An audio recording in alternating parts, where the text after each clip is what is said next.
The speaker is speaking at 125 words a minute. They are thinking on average at 900 words per minute. If you're in a creative, collaborative, resource-constrained, competitive market, you're likely to be thinking at 1,600 words per minute. So I'm going to make the assumption that while you're listening to me, you may even be playing this interview at 2 times speed. And the reason you're doing that is because you can listen at 400 words per minute. While you're listening at 400 words per minute and I'm speaking at 125 words per minute, you're drifting, you're anticipating, you're fixing, you're solving. You're doing everything except listen.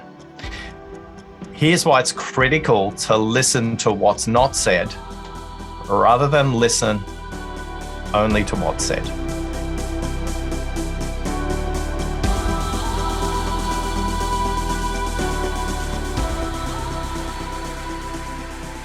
Deep listening. That's right. Shut your mouth and start listening a little bit more. Advice even I could take.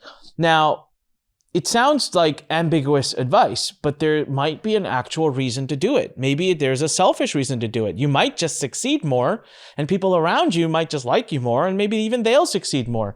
This is a really interesting topic. For the last year, now I've been an entrepreneur for 20 years, and for about the last year, I don't know why, it's been something that's been on my mind where I just want to talk less. Maybe I'm just tired. Maybe I'm just wiser. I don't know. All right. And I just feel like I want to listen more. And one thing I'm really baffled by, I'm going to tell you guys something. I'm baffled by just how much people will tell you if you just ask the right question. There are things I think people would never share, but then I just ask the right question and they share. And then I just listen and I learn. This has been going on for the last year. I know I'm 39. It's like, really? You learned it now? Well, hold tight, because maybe you still don't do it properly. So this is the journey I'm going through personally. And then comes in my inbox an invitation to interview someone who's on a mission. This is what I read and this caught my attention. He's on a mission to create 100 million deep listeners. What the heck is that? And again, I told you, right, this last year, I'm like, listen. And then there's a guy out there who's actually trying to create 100 million deep listeners. What is going on? And so let me tell you this. I'm going to read it because it was so cool. So I start reading more. He's interviewed over 100 of the most diverse workplace listeners. What the heck is that? What is a workplace listener? Well, it's cool. Air traffic controllers. Nice to know I felt comforted to know air traffic controllers listen. It's a good thing to know. Deaf and foreign language interpreters. Interesting. Hostage negotiators. I guess they would help. Yeah, wow. Okay, fascinating. Spies. So these are the people he's talked to in order to understand why listening is important. And then over 14,000 people have contributed to his research. So we're in for a really interesting ride. And I'm just going to tell you right now, if you're wondering why you should listen to it, if you're an entrepreneur, if you're someone who's looking to become successful, that success might just be waiting in you listening. But I don't know what that means, and I don't know how to do it, and I don't even know why I should do it. And that's why we've brought on at this point, I think it's the world's leading expert in listening, is Oscar Trimboli. Oscar, man, thank you so much from all the way from Australia for being here for this interview.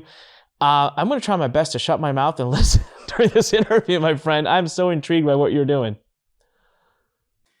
Yeah, g'day, Anik. I'm really curious and intrigued by what kind of questions we're going to explore together today. And just a little disclaimer. We call it a quest rather than a mission. Mission implies something much more specific.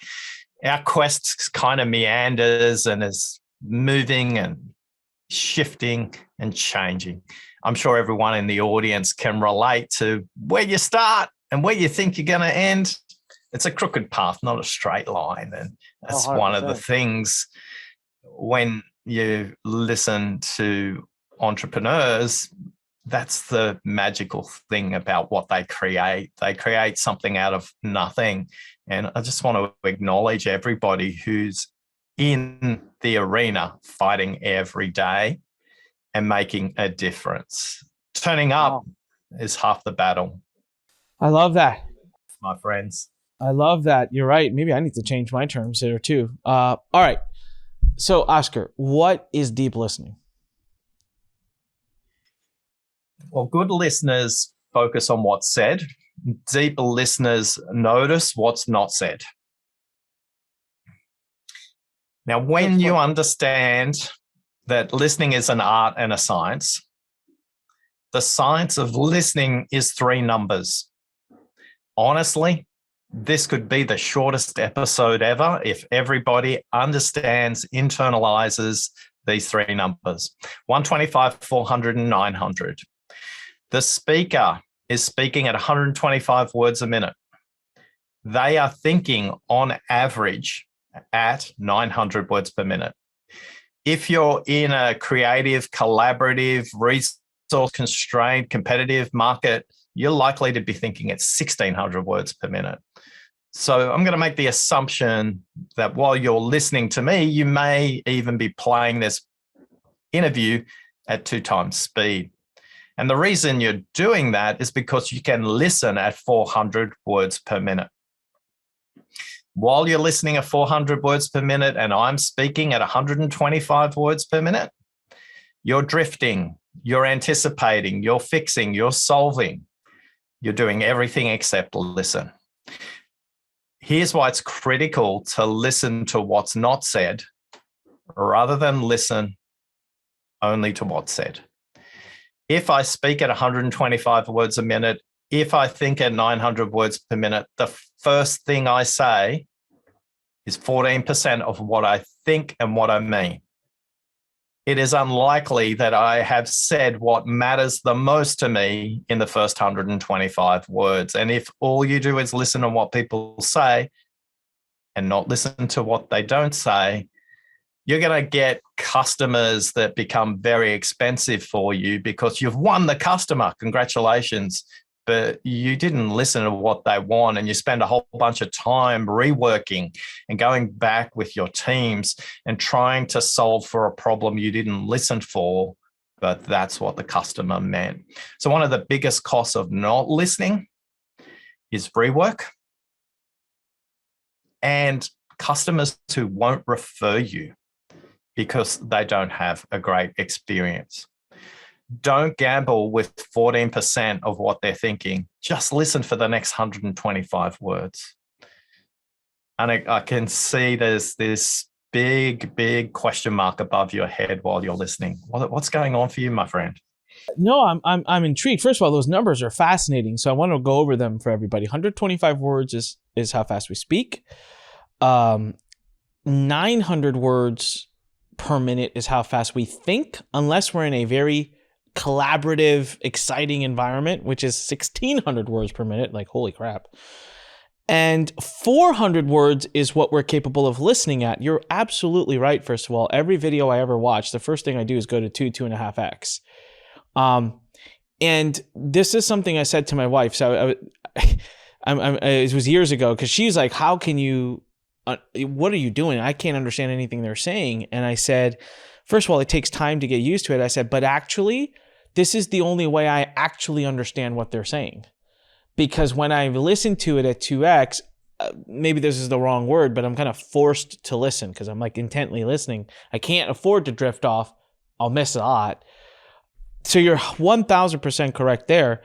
I guess where I'm a little curious is, so if I'm having a conversation, you said listen to what's not being said. Can you expand on that? Like, how do I listen to what's not being said? Quite often, we think that the question is the way to explore it.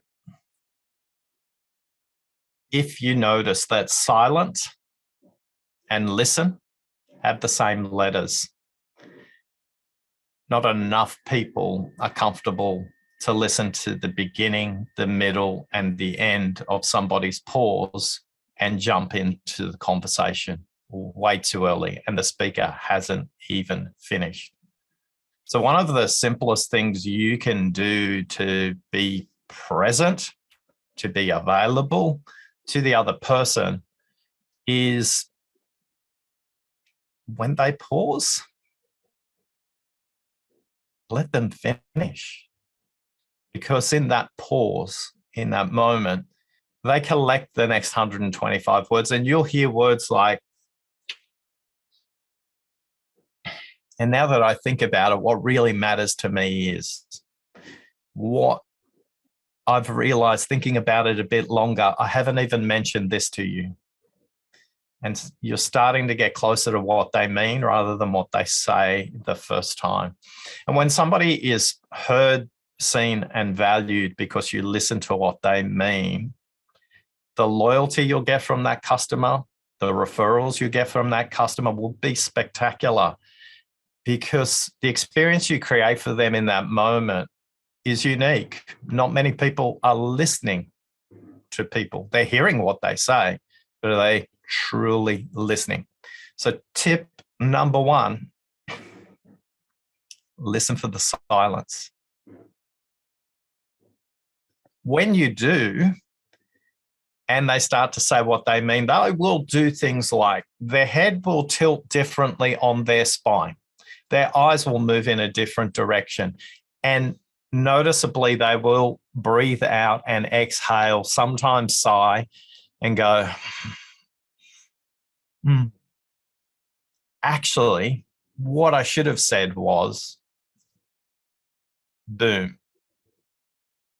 You've just heard something they probably haven't told anybody else. And all of a sudden, you're in a dialogue about a bigger problem that they'll probably spend more money with you on as well. Now, I've got 2 other tips. I just want to pause and understand what silence means for you, Anik.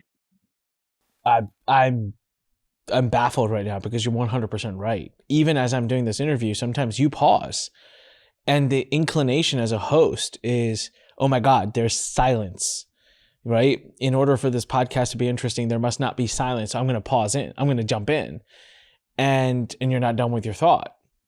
And I'm sitting here recollecting myself. I'm like, how many times have I done that to a guest who wasn't finished with their thought and I just hopped in? Worse, yeah. And we're talking about customers. That's fascinating. But what about team members? I mean, I'm in a meeting with my employees, and one of my biggest missions as a leader and as an entrepreneur and as a CEO, one of my biggest dreams is I want my team to take over. I want them to run the business. I want to support them, and I want to be here every day. It's like the dream of an entrepreneur. But if I'm going to want them to take over and I want them to run, it has to be their ideas. It has to be their thoughts. I have to understand what's really holding them back. How many times have I just sat and listened? I have a friend who now I know what he does. He does deep listening. He'll just stay quiet.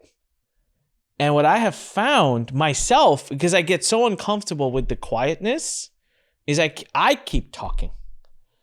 And I bet you what I'm doing, that son of a gun, I bet he's getting stuff out of me that's the real stuff. That's not like the prepared answer, but that's like the, oh my God, I'm uncomfortable now. It's really quiet. I need to keep talking. So now I'm going to give them the truth and the real. I mean, imagine doing that in an interview. If you're interviewing for team members that have come prepped, they've practiced replies to your typical questions. They get done replying and you just pause and just let the silence take place. Silence is uncomfortable. And I think everyone who's here, that's one of my biggest takeaways from you, Oscar, is silence might be uncomfortable, but what comes after it is powerful. And that is cool. That was a cool lesson to learn. So I'm really excited about it. And I want you to move on to the other 2. Let's zoom into a workshop I did. And I was brought in by the business owner. And it was a company that was growing really well. They were growing at about 30% per annum. And the leadership team was in this room. There was 12 people in the leadership team. And although the business was growing at 30%, what was happening was globally their competition was growing at triple digits. The market was growing much faster than they were. They were doing well where they were operating, but they realized there was more opportunity on the table. And we'd started at 9, we'd had a little break, and then it's 12:35. And the sandwiches are being brought in around 1:45. And we're supposed to break at 1:00. And I've asked the group, describe this organization as an animal and tell me why. And we'd gone around the room, and it's about 5-1. And everybody had said an eagle, an osprey, a cheetah, a lion, something that was moving fast and killing things, basically, right? And the CEO was obviously very hungry because he did this. And he pointed to his watch on the desk, which was, I guess it was code to me, like, Oscar, the food's here, hurry up. We had heard for 11 out of 12 people, and the final person from finance, a card-carrying member of the introvert community. By the way, if you ask people in a room, are you an introvert? Put your hand up. I didn't say stand up. I said, just put your hand up. And if you ask a true introvert, if you're an introvert, put your hand up. They won't. A true introvert won't disclose they are. Lynn was a card-carrying member of the introvert community, and she hadn't spoken the whole morning. And I really wanted to hear from her about this animal and how she described the organization. So I just gestured with my arm out, not very far. I didn't point. I didn't make eye contact. I just gestured to her. And she said, I thought it was obvious. And there was the world's longest pause. And if it was a cartoon strip comic, and the CEO, the evil villain, he has laser beams in the back of his eyes trying to explode my head to hurry me up. She said, I thought it was obvious. I thought we were a snake. Now, remember, everybody's described an eagle, an osprey, a bird of prey, a lion, a cheetah. And when you hear a snake, what's going through your mind? That slithery, disgusting, evil. Like, nothing good. I'll put it that way. I reached my arm out a little further to Lynn. And Lynn said, a snake sheds its skin every season. We have forgotten to shed our skin and adapt for our clients and our employees. We have practices and systems that are holding us back because we haven't shed our skin. And with that, the room kind of exhaled. And what happened next was amazing. For the next 45 minutes, nobody touched any food. And there was this huge debate about what's holding the business back, because we took the time to listen to what wasn't said in the room. And everybody was in groupthink about how awesome and fast moving and agile we were. And Lynn says we're a snake. Now, here's what you don't know about Lynn. Apart from the fact she's in finance, she comes from a culture that wasn't the common culture in the room. And in China, a snake represents something very different to what a snake represents in the West. When you're listening to your employees, are you just listening to the loud ones, or are you taking the time and being deliberate about listening to every opinion in the room? Because you could get a breakthrough, and they did. They decided to make snakes their little internal logos. They had snake beanie toys. They integrated snakes into a whole bunch of reward and recognition systems. And the business broke through because they reinvented their systems to meet the market where it was growing at 100% and more per annum. Now, the CEO took me aside after we'd had something to eat and said, I was so frustrated with you, Oscar. You were going too slow. And I said, not as slow as your business would go if you didn't listen to Lynn telling you needed to invest in your systems. He said, yes, Oscar, the profitability impact of what you uncovered was worth the wait. Listening at work is not therapy. Don't confuse yourself. Your job is to listen in a very, very sharply tuned way, because when you listen this way, revenues increase, profits increase, employees give more discretionary effort. I haven't forgotten the other 2 points, Anik. Now that you think about the snake, I thought it was obvious. I thought we were a snake. Have you had any of those moments with your team? No, never. I don't think. Well, so the last time we did an exercise like this, we went through the 5 dysfunctions of a team. I don't know if you've ever heard of that book. It's a great book, and yeah, we went around the room. And what's funny is we have an opportunity coming up where most of my management team will be on site in less than a week for an event that we're doing here. During that time, we had a really interesting exercise where we went through some of the common questions. And we haven't done anything like that for years now. And we've been through some organizational challenges, which have led to some amazing opportunities, but we're going through a pretty interesting time, I would call it, right now. And no, I have not taken a minute to wonder if they have an idea, a thought, a strategy. It's been more just me kind of leading the charge because that's what we're used to here. Good meeting hosts get people to listen to the active speaker, and great meeting hosts get all the participants to listen to each other, not just to what they say, but start to notice what they haven't said and who hasn't spoken up. When that leadership is shared, for an entrepreneur, it takes a big weight off your shoulders because people will feel like, great, I have an opportunity to put my ideas forward, and they're not going to get judged.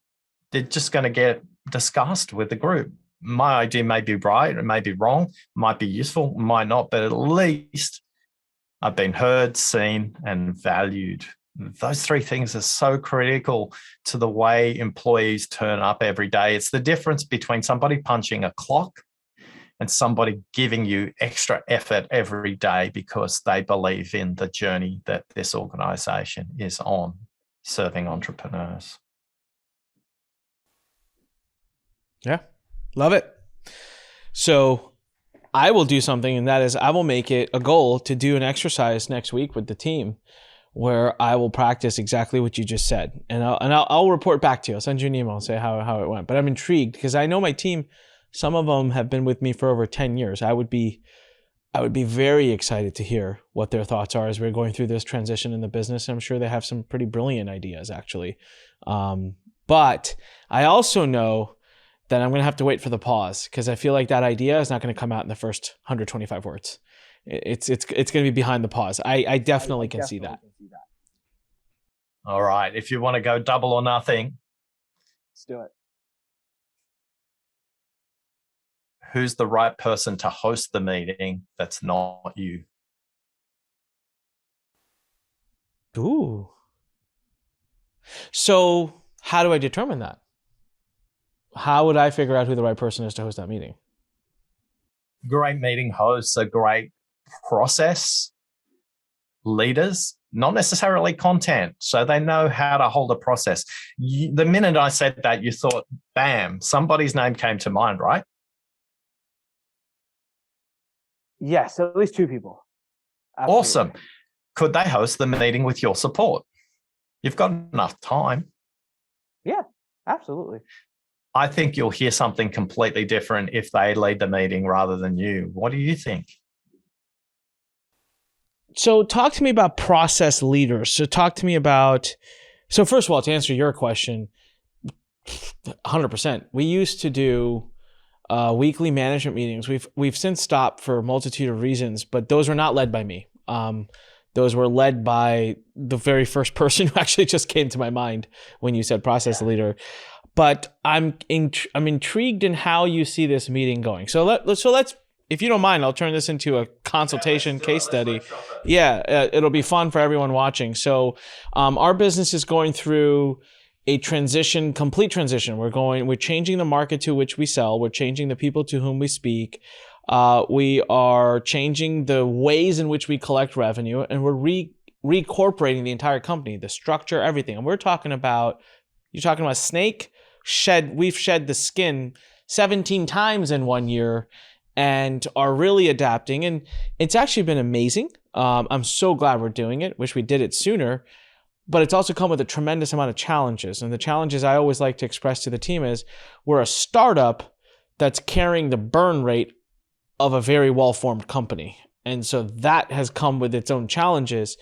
And so given that, it's been very much so like, hey, who's got an idea that can kind of add some speed to this adaptation? Because at the end of the day, cash is cash and it's limited, and we need to have some turnaround in some places. So what I'm wondering, so we have everybody that's going to be here in person. We're a virtual team largely.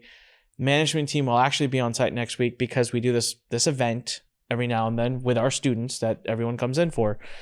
So I'm curious, if I were to call everyone, we did have a meeting like this just a few weeks ago. Everyone was again in for the meeting, but that was more of a 2023 planning vision, what we see happening. And that was all me. That was like, we've all listened to Anik's audios. We've heard his thoughts. Here are the plans that we can put in place to support his vision.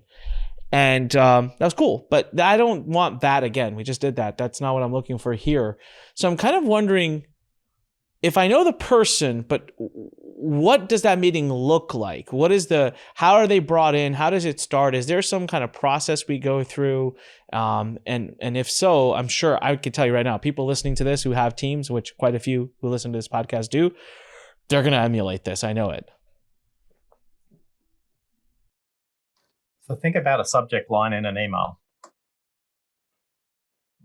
What would make this a great meeting is the subject line of the email. So write that down. Do a couple of versions of that. Just take a moment, take 60 seconds to 90 seconds and think about what would make this a great meeting. Not what would make this a great meeting for you, nor what would make this a great meeting for them, but what would make it a great meeting for these collective gathering of these awesome people coming together. What will make it a great meeting? All right, let's see. All right, I think I have something that's interesting. I don't quite know if that's only interesting to me or would be to them, but I believe it would be interesting to them as well.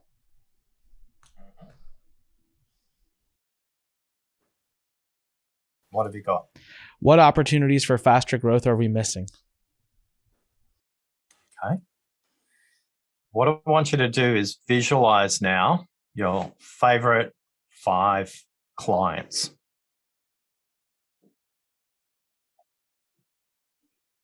Have you got them in your mind? Yep, I'm actually going to write them down so that I don't forget. Yep, you do that. All right.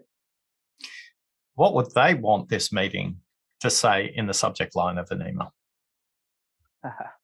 Interesting.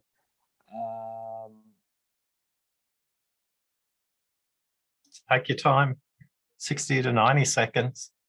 Get past the first 125 words. Thanks for playing along. Yeah, it's fun. I'm having fun. I think this might be the first podcast I've ever done in like 4 years that's shaping up like this, but it's fun. All right, so let me get these people in mind.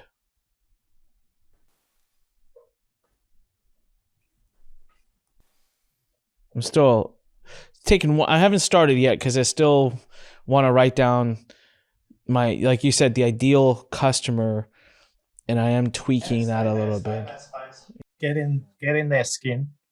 Think about their problems. Think about what they struggle with every day. And then you'll be able to write a really empathetic sentence about what this meeting should be from their perspective.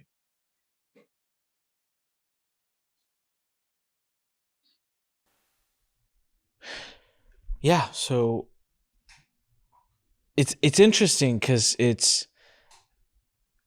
the original subject line was, what opportunities for faster growth are we missing? It doesn't change much. It changes towards them, though.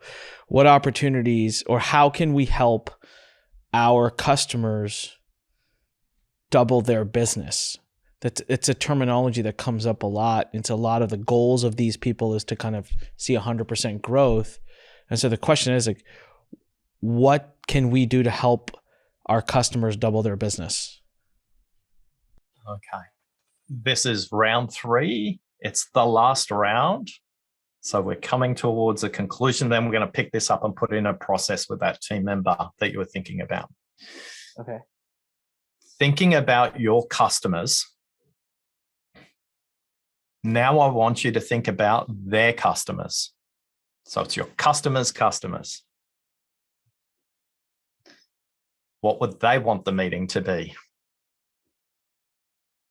What would they want that one sentence to be? So it's not your customers, it's their customers. What would they want your meeting to be? What would their customers want the meeting to be? Their customers.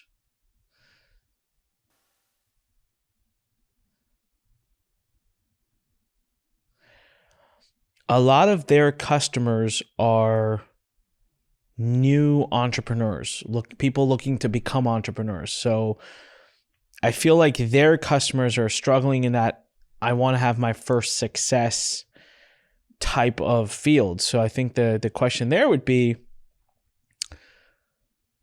how can we have the simplest process to have our first success? What is the simplest process for us to have our first success is what I would write down.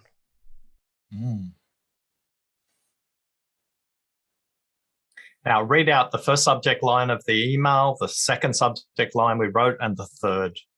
Sure. Read them out. Say it out aloud. It's important not just for the audience, but for you and I and the dialogue. Yeah. So the first subject line I wrote for the meeting was, what opportunities for faster growth are we missing? The second subject line was, what can we do to help our customers double their business? The third subject line was, what is the simplest process for us to have our first success? How are you thinking about this meeting differently compared to when we started this process? I like the simplest process, first success. It got simplified. Now we're moving through each 125 words in your thinking as we do this, right? You do realize that. We're getting closer. Yeah. Okay. Yeah. So when you go to your teammate and say, I would like you to lead a meeting and this is the purpose of the meeting, which one of those three are you going to pick? Any is correct, by the way. You need to now calibrate which one of those three is your group ready to work through. Because it takes a kind of advanced judo move to do the level 3 piece. So good entrepreneurs sell to the customer they got. Great entrepreneurs talk about their customers' problems. It's a big difference. And that's where you can get really strong referral, repeatable business happening. If your mindset is not only to help your customer, but you have a clear understanding of what their customers struggle with as well. Yeah. I'd have to think about that, because the third layer, right, which is what is the simplest process for us to have our first success, is an interesting question, because our customers, albeit their customers, might have that rudimentary question, but our customers all teach things very differently, right? So their processes that they're teaching, their customers are different. I resonate quite a bit with what can we do to help our customers 2x their business. That is interesting because we do know how to do that. And my team that's in that room, they do know. We know how to do that. We know how to do that. We know how to do it because we've done it multiple times ourselves. And so they do know the answers to that question. So this person that's going to be your co-pilot, they're going to lead the meeting. You're going to spend as much time zipped up as possible when it comes to the process of the meeting. You're going to be an active contributor, of course. They're going to manage time. They're going to check in consistently and say, hey, at the beginning of this meeting, we all agreed that option 2 is the one we're going to. How are we tracking? They should be checking about every 15% of the meeting. So if it's only a 1-hour meeting, they should be checking every 15 minutes. If it is a 3-hour meeting, they should be checking about every half an hour. And you should be investing 10% of the meeting time to check back in on the purpose and check with everybody, do you think we're on track? When you do that, you're going to hear things that haven't been said. And the person who's running the process, they'll be awesome at it. Just give them the space to do that. Just give them this very clear definition of success, which is option 2. Yeah. Yeah. Well, and what's interesting here is that the solution to that would help greatly strengthen our number one program right now, which is our focus, which is what we're marketing to the market. And assuming we help our customers double their business, they're just going to go out and tell everyone about our product anyways, because why wouldn't they, right? We just helped add tremendous value to their business. I find that very intriguing. It would be very targeted towards one of our core offerings. And so that is, I think I know exactly who I want, and I'm going to have them listen to this episode as well before we do the meeting. And I'm in. I like that. That's awesome. So as a leader, if I'm to summarize, those who are watching right now, who have a team, you might have a team of contractors, freelancers, people that help work, and your business is growing, you should challenge yourself to go through the process we just went through and have meetings, not hosted by you, but by someone else, where you can get a chance to really listen to what your team thinks. And there's some ideas there that are powerful. Awesome. I can't help, but I got very, very clear purpose. This is the important bit. It's not just somebody hosting the meeting. They have a purpose, and that's clear. And you've done the work. You've probably thought about that more than you have in the last 5 weeks, is my speculation. And the purpose is the subject line, correct? Correct. Got it. All right. So I got to take us back, though, because at this point, I don't know if maybe we ended up covering up tip number 2 or 3 within that story. Got there, and I haven't forgotten. Great. Yeah. So what I want to do, check in with you, because I sense when you said, wow, if we just focus on this to strengthen our core offering, this is an insight that was inside you, but you hadn't said it out aloud. Can I give you a dirty little secret of listening? Yeah. It's not your job to make sense of what they say. It's your job to help them make sense of what they mean. Take them through their thinking and get it to say it out aloud. Remember, 125 words they can say out aloud, 900 on average they're thinking. We just went 125. We went 125 again. We went 125 again. It's the subject line in the email, right? And as a result of that, my speculation is your thinking is in a completely different place to when we started. Mm-hmm. Mm-hmm. Yeah. Yes, because it's not focused on how do we market more of our product. It's focused on how do we get our customers more results, and essentially they market the product for us. Beautiful. Yeah, powerful. So the first tip we mentioned was the use of silence, because silent and listening have the identical letters, right? Silent and listen, just move the letters around, they're exactly the same.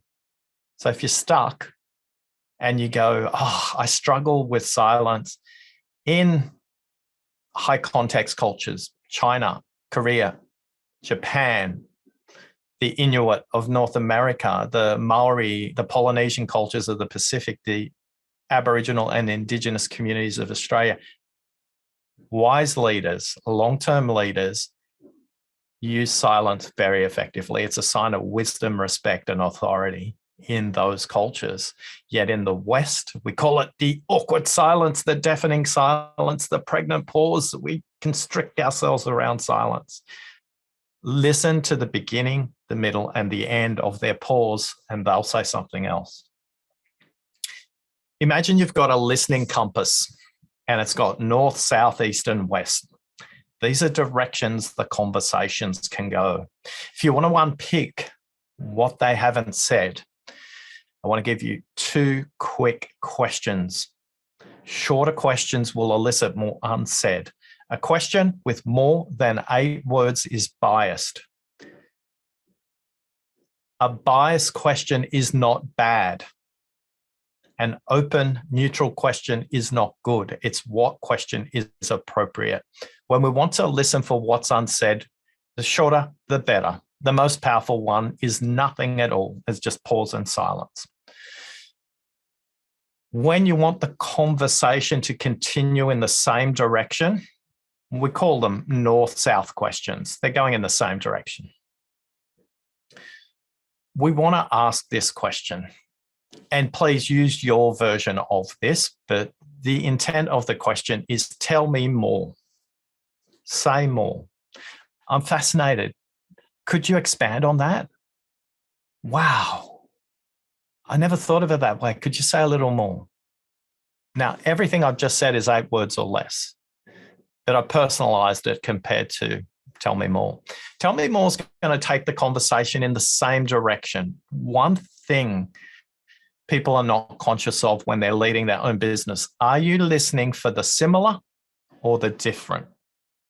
Are you pattern matching to past experience because you know I've had success there? Are you going in the same direction, north-south? Or are you conscious to listen for difference? Harvard has researched over 20 million people. It's called the implicit bias test. 92% of people listen for similarity. They're pattern matching to their education, their cultural upbringing, their family upbringing, their teachers, their lived experience, their workplace experience. It is a result of the education system you're part of. Now, that's not bad. We call it the scientific method. It's like what gives us gravity, what gives us Elon Musk sending rockets into outer space and then landing back down on Earth again. The scientific method is important, listening for similarities. But if all you do is listen for similarities, you're going to miss the snake. East-west questions. And what else?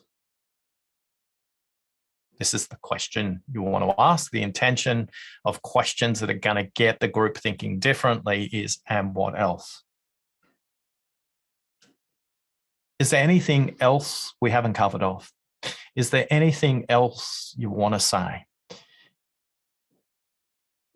If our competitor was in the room, is there anything they would be laughing at us about? If our competitor was in the room, is there anything they'd be scared about? If a regulator, if the media was in the room right now, what would be the question they'd want to ask us that we haven't considered?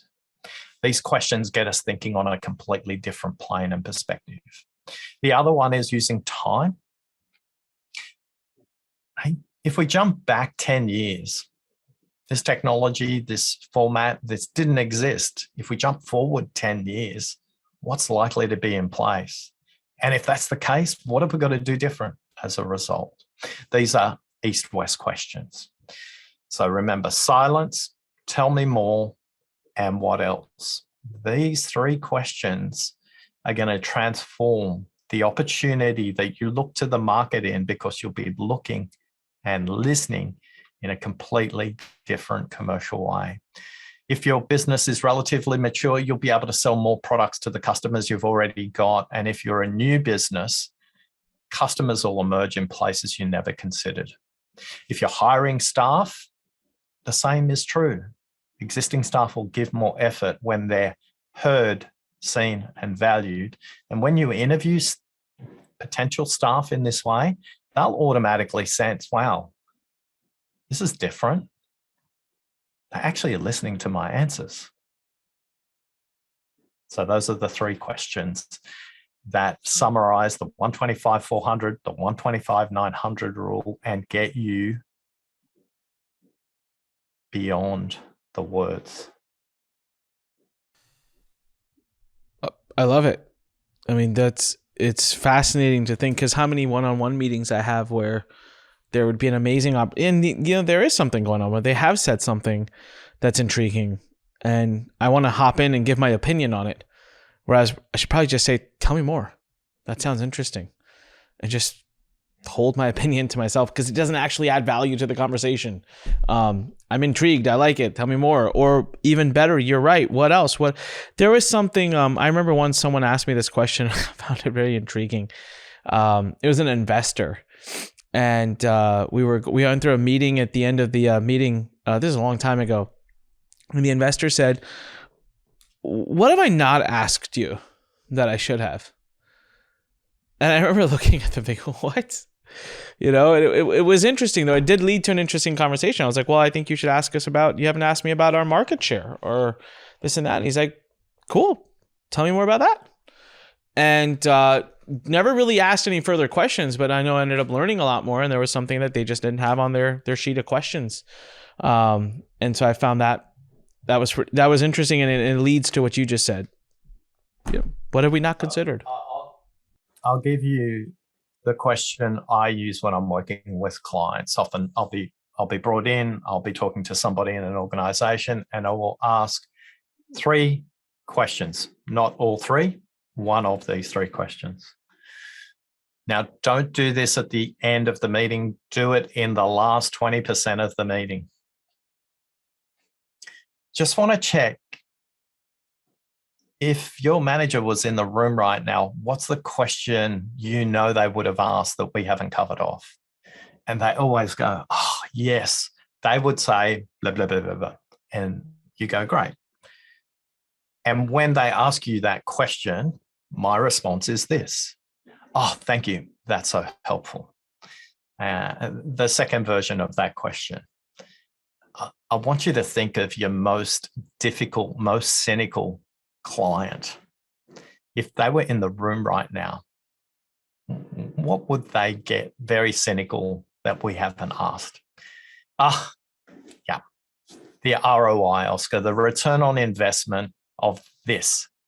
Unless we answer that question. Great, here's my answer. And then finally, I ask a version of a regulator, the media, a staff member, possibly a supplier. I ask the same question. If they were in the room, what would have been the most valuable question they wish we would have asked? And what we're doing there, we're using our listening compass to go through 160 degrees of their perspective, so you can help them sell the concept internally, not just walk in there and say, I had a really nice meeting with Oscar. Got it. So your investor used a very blunt version of that. I think if you want to use that question, it's super powerful. If you asked a client that question, they would do what you do, and they would go, oh, I never been asked that before, and here's what you haven't asked me. And that's about 300 to 400 words deep in the stuff they hadn't said in the meeting. And that becomes the memorable moment for everybody. Because you remembered it how many years down the track? 2 decades? Yeah, it's been a long time. Probably 15 years. 15 years later, I still remember it as an interesting question. Yeah, it was an interesting question. And since good then, speakers will, good listeners will listen to what people say, but great listeners' questions will change the way a speaker communicates how they're thinking. And that's what you want them to do. And when you do that, your ability to be referred as a trusted problem solver just goes through the roof. Mm-hmm. Like, totally makes sense. I love the north, south, west, east. I will have to listen to this again because I got it at that point, but it's like knowing when to use that and at what point in a meeting, right? Because it almost feels like the earlier part of a meeting, when someone's talking, you want more. Tell me more. And then it's like as you're kind of veering towards the last 50% of the meeting, you want to cover like, what have I missed? What have we not covered? I came in with this idea, but maybe there's something else this person... Just tweak it. You've nailed the timing. First half of the meeting, north-south, similarity. Second half of the meeting, difference. But it's not what are you missing. It's what did they miss. Sure. Your orientation needs to be on there. So when they express what they miss, what that's telling you is that's where the gold is, that's where the value is, that's where the problem is. That's where you're likely to make the biggest difference for them. And anything in the second half of the meeting should be exploring difference. When you do that, you'll have your snake moment. Or I remember this conversation I had with Jennifer and Christopher up in Minnesota, and Jennifer told this story about Christopher coming home from school. And Christopher was young and very enthusiastic, and he came home from school. He said, Mummy, I learned maths today. I learned that 3 is half of 8. And Jennifer thought she misheard her son. And she said, honey, could you say that again? And he said, 3 is half of 8. And Jennifer shook her head. She went to the kitchen cupboard and she grabbed a packet of M&Ms from the cupboard. And she got 8 M&Ms lined up in 2 rows of 4. And she showed her son 4 and 4 M&Ms. And she asked Christopher to count them. And he counted them. And she said, and that's why 4 is half of 8. And with that, Christopher leapt off the bench. He went to the corner cupboard. He grabbed a Sharpie, a texter, depending on which part of the world. It was a thick black texter. And for his mum, he drew the figure 8 in front of her. And then he folded the 8 in half vertically. Now, if you're watching this, I'm folding a piece of paper in half vertically. And if you're listening on the podcast, I've got a piece of paper and I'm about to tear it in half. And you're going to see 2 perfectly formed 3s. Yeah. Now, Christopher was thinking in geometry. And Jennifer was thinking in arithmetic. Now, if you folded the piece of paper horizontally, you would have 0 being half of 8. So 0 is half of 8, 3 is half of 8, 4 is half of 8. Yet in your businesses, you're having a 3 is half of 8 moment in probably most conversations because you're listening to what people say rather than what they mean. And if you're comfortable to live in a world where 0 is half of 8, 3 is half of 8, and 4 is half of 8, you're comfortable about listening for similarity as well as listening for difference. When you are screaming inside your head, going, I know the answer, I've solved this problem before, you're listening for similarity. Explore the difference, and you'll have a client that will refer you for a very long time. Now, I'm always intrigued how long it takes people to get the moment at which 3 becomes half of 8. And I speculate that you're a visual listener. It was me showing you the fold. At that point, it's like, I know where this is going. What I'm curious about is, what's your most recent 3 is half of 8 moment? Have you had one? I have no idea, but I am pretty sure I'm having one right now. Like, yeah, you're right. There's so many decisions we make in a business where 20 years of me building my business a certain way. And I told you earlier, we've completely transitioned our customer target market, the way we're going about it. How can we not question? How can we not fold the paper in 2 different ways, or look at how can half of 8 not be 3? It has to be in some ways if we're going to look at the market differently and everything differently. I'll give you a prime example. This happened yesterday. I've struggled for the last month because I'm trying to build a certain funnel to promote a certain offer. And it's just not working. I'm used to doing this. This is the type of funnel I'm used to building, and at the end, there's an offer to be sold. And this type of funnel is just not working in my mind. I know it's not going to work to sell this kind of offer. The immediate solution was, we got to change the offer, or we have to add to the offer, or we have to create 2 new offers. And I've known enough now in 20 years to say, adding complexity to something is rarely the solution. I don't want to do that. We've got something working here. It's beautiful. If I start, it's going to mess the team up and the simplicity of it. And it's beautiful. It's a Mona Lisa right now. And I don't want to start painting on it with other colors. But then this funnel won't work. And I sat like this for weeks where I'm like, I don't want to change this, but I want this funnel. But I don't want. And yesterday I just had a very simple moment where I was like, what's more important? This, the simplicity, the offer, the product, it's working. I don't want to change it. That's what's the results are coming. My team gets it. We've made huge leaps and bounds in it. I love it. Well, great. Let's just let go of this funnel. Just put it aside. That's not the right funnel, but that's working for everybody else. Good for them. Let's just put it aside. What's the funnel for us? And that was when the first time I started looking at it, I'm like, well, Who's the target market? How does that market absorb information? How do they absorb content? How can I get in front of them? What's the messaging? Haven't really figured out the solution yet, but I will say I'm not talking necessarily, but I'm listening to the whole process go down. And I actually made a post about it in one of my Facebook groups where I was like, guys, sometimes you got to be willing to just disconnect from these like things we've hooked onto over time, right? So I had two things I've hooked onto, and I got a square and I got a circle, and I'm going at it because that's just what I'm used to. 20 years, these fit. They're not fitting. Well, it's like, well, maybe we should just put them down and pick up some different blocks. And that's probably the closest I can think right out the gate of the 3-8 kind of analogy, which was, I think yesterday I finally folded the page and I was like, oh my God, there's got to be a different way to look at this.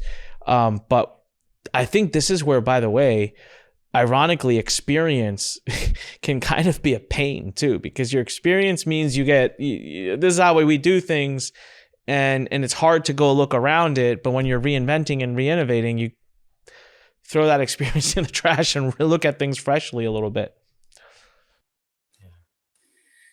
So look, in summary, we've shared a lot today. It's all packaged in the book, How to Listen.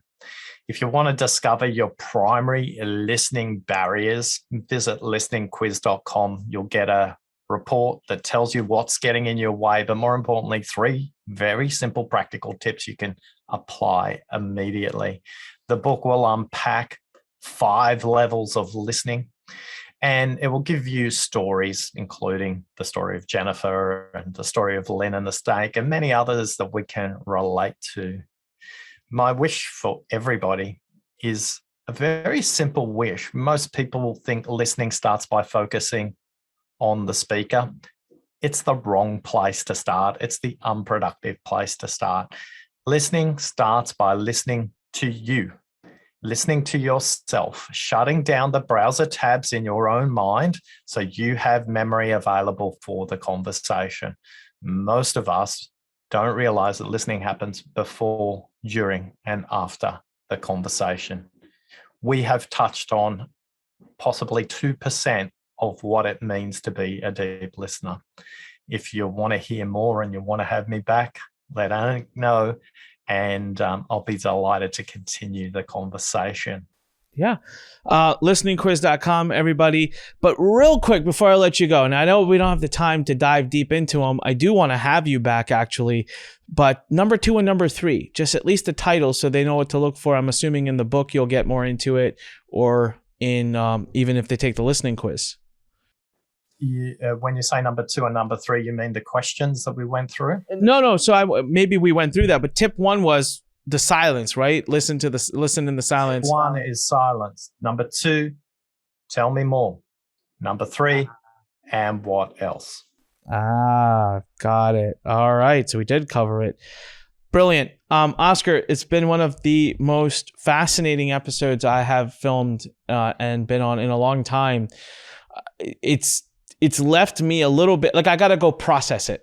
So this is one of those episodes where I finish it and I'm like, all right, now let's go sit quietly for 30 minutes to process it. And for everyone who's watching, I want to challenge you to listen to it again. I promise you, I know my community. I know how we are. We're type A entrepreneurs. We're go, ambitious out there. A lot of us are speakers. A lot of us do a lot of webinars, VSLs. We love this. I'm telling you more and more lately, and this was before meeting Oscar, the last many months, the last year, my mantra has been, and listen. I was on stage in India recently in front of 5,000 people. It was a keynote event. I was being interviewed, and someone asked a question and said, how do you find market opportunity? How do you find an opportunity for something to sell? The key advice that I have given for a long time on that question has been, see the things that are challenging you, find the challenges you are facing in your life, and you will find a solution or a product to be built. And that day, because of what I've been going through over the last so many months, my answer changed for the first time in public. And the answer had nothing to do with that. My answer was, stop talking, start listening. And I was like, if you listen enough to your family, your friends, your colleagues, your boss, they will tell you what their real problems are.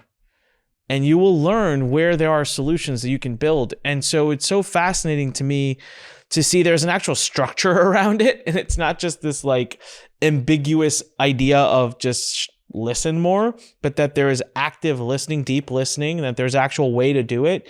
And there's a way to ask questions to further. And I'm so fascinated by the idea of 125 words is what we're listening to, but the reality of everything is actually below it. So I just want to echo everybody, go to listeningquiz.com, become a part of Oscar's tribe, listen to what he's talking about, read his book, How to Listen by Oscar Trimboli, and engage. And if you have any aspiration of being a leader, which by the way, if you're a parent, you're a leader. If you're in a family, you're a leader. If you have friends, you're a leader. And if you're an entrepreneur, you're a leader. And if you work at a company, you're a leader. We're all leaders. Learn to listen. Oscar, thank you so much. It's been absolutely an honor having you on this episode, on this podcast. We will have you back. And final words for you. Thanks for listening. All right. Awesome, everybody. Make sure you click subscribe. Leave any questions below on any of the other audio podcast platforms. Please make sure to subscribe and leave us a great review. This is Anik Singhal reminding you when life pushes you, you know what? Stand straight, smile, and listen. There you go. First time ever I changed my quote at the end of it. Just listen to it and see why it's pushing you around. All right, guys, go out there, have a great day, kick some butt. Love you all. Anik Singhal Show. We'll be back with another amazing guest here soon. Bye.